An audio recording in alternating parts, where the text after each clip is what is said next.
legislation for one aspect of this or another, then clearly this, Mr Chair, clearly this House will want to consider that. Mr Speaker, I dealt with the issue of the Christchurch City Council. We're not trying to set up another bureaucracy. We're trying to have something flat that recognises the knowledge that exists in the districts, expresses confidence in their ability to plan out and achieve what we want as a recovery, and a commitment to work with them. And that's what the Commission essentially is. Mr Speaker, the other issue that comes to mind is the issue of the application of the Local Government Official Information and Meetings Act. Can I say at this time further consideration is being given to that.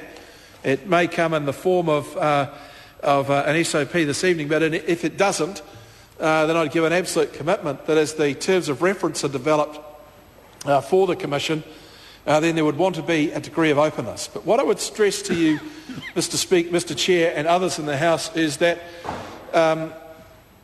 the decisions that are taken by the Commission will be generated from the districts. If you think about the structure that's being put in place, the districts will be making their own determination about what is the business as usual and what's recovery. And so there might be, through the auspices of the Commission, consenting processes that relate to recovery. But it will be dealt with by the districts. We're not setting up a new agency. And so the normal processes that are in place for those districts will apply. I suspect that a large number of early decisions made by the Commission will be commercially sensitive. And I think we've got to be very careful about the encumbrance we put upon those commissioners, who are essentially the mayors and three others, with regards to that.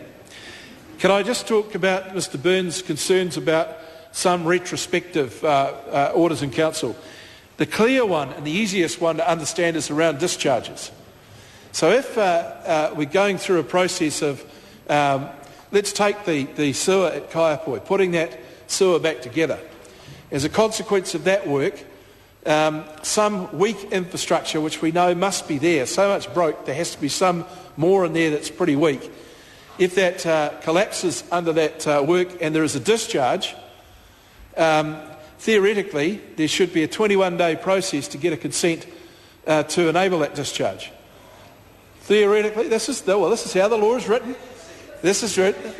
Well, that's why we're having this bill. The fact is that under the state of emergency, that would be right. But the state of emergency gets lifted tomorrow. Now, look, I'm surprised that someone who is such a stickler for the letter of the law is now waving his head and saying, no, don't be so pedantic. We live in a pedantic world, for goodness sake.